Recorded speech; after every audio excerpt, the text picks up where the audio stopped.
Hi everybody and welcome to Get Indie Gaming and to our April rundown of 5 games of recent times you might have missed in the hundreds that find their way onto the market in any given month. In this episode we've a fine variety with selections ranging from a spoof Japanese game show, something first shown way back in 2009, and a humorous 3D voxel horror survival offering from earlier this year that's been woefully neglected by the wider gaming community. We consider this episode to be somewhat of an early access special, with all but one of them being out in this fashion. However, please rest assured, we've bought and played them all, and each of them feel and play well on the way to being the finished article, and we're more than happy to recommend you take a look if you're able.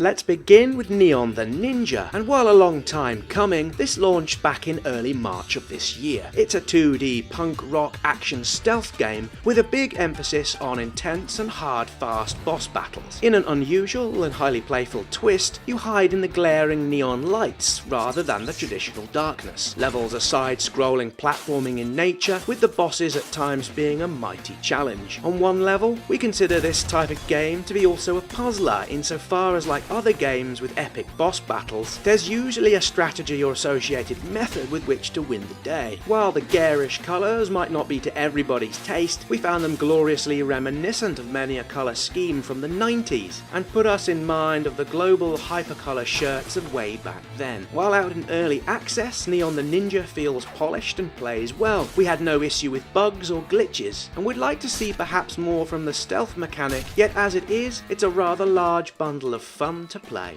Highly recommended.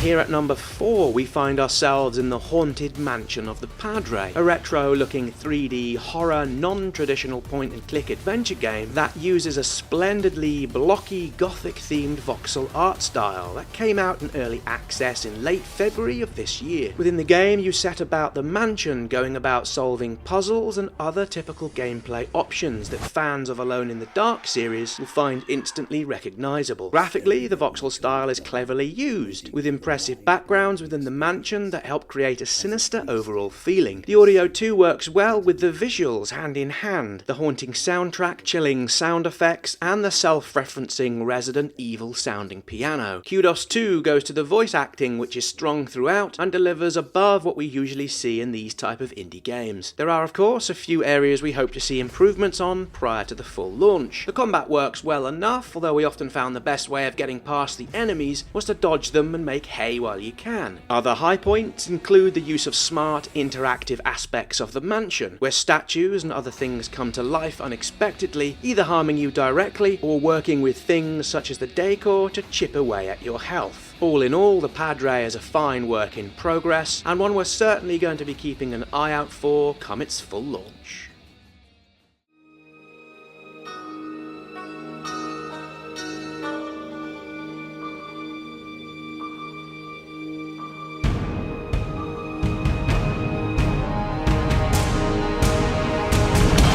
From back in September of last year, our number 3 hidden gem for April, Vaporum, is odd and interesting in equal measures, being a game with links to the dawn of computer RPGs, and is a first-person dungeon crawler such as Eye of the Beholder, Dungeon Master, and the more recent Legend of Grimrock. It uses a classic grid-based box system with steampunk looks that shares more than a passing likeness to the forever wonderful original BioShock. Unlike most dungeon crawlers, this one's also a solo experience. There are no additional adventurers to help you as you do battle, or go about solving the many in-game puzzles that, while usually straightforward, some take more lateral thinking than others. The overall plot, however, is a tad thin, although it does give you enough of a reason to be going about your business. All in all, there's close to 15 hours of gameplay, perhaps more should you choose to explore the game's optional areas that usually reward you for doing so. Fatbot Games have done well with this one, and they've updated an aging genre into something that's fresh, well put together, and satisfying to play.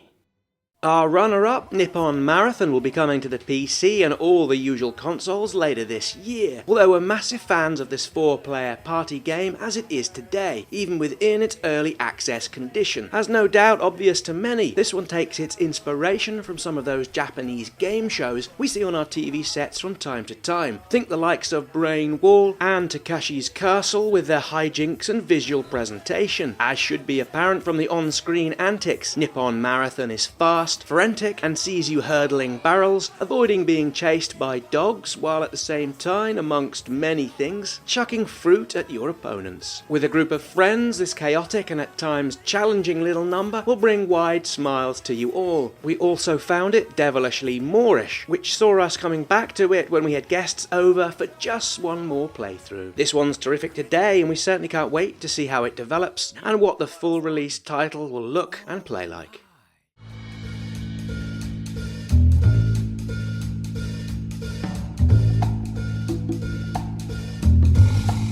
Our first place for April, Spy Party, in development for nearly a decade, launched in early access a little over a week ago, this past April 12th. At first glance, it's not perhaps overly compelling. It's a 2-player game where one, the spy, must complete missions while attending a party surrounded by AI-controlled guests, while the other player, a sniper, has to figure out which one of the guests is the spy before dispatching them off to meet their maker. The spy wins if they complete the assigned missions, or if the sniper kills the wrong person, which of course means the sniper wins if they correctly take out the spy, or the timer runs out before they're able to complete the assigned missions. While we note the limitations of such an early access game, there are a few bugs and glitches to be ironed out. That said, Spy Party is hands down one of the most enjoyable online 2-player games we've ever played, and it's certainly brought both of our competitive streaks right out front and centre. While the games are relatively short, it's a tense and frantic affair throughout, with the sniper's laser sight dancing around the room, going from person to person. As the sniper, it's easy to miss a vital clue, and yet as the spy, a simple mistake always seemed to end in an early death. While Spy Party, as it is today, isn't particularly large, we're certain it will grow over time, and there's plenty to keep you coming back for more. There also seems to be a rather fine community attached to this one, where we've met some of the most helpful and charming people ever within an online gaming experience. While only out in early access, we've had a real blast from this over the past week or so since launch, and we urge you all, if you're able, to check this one out.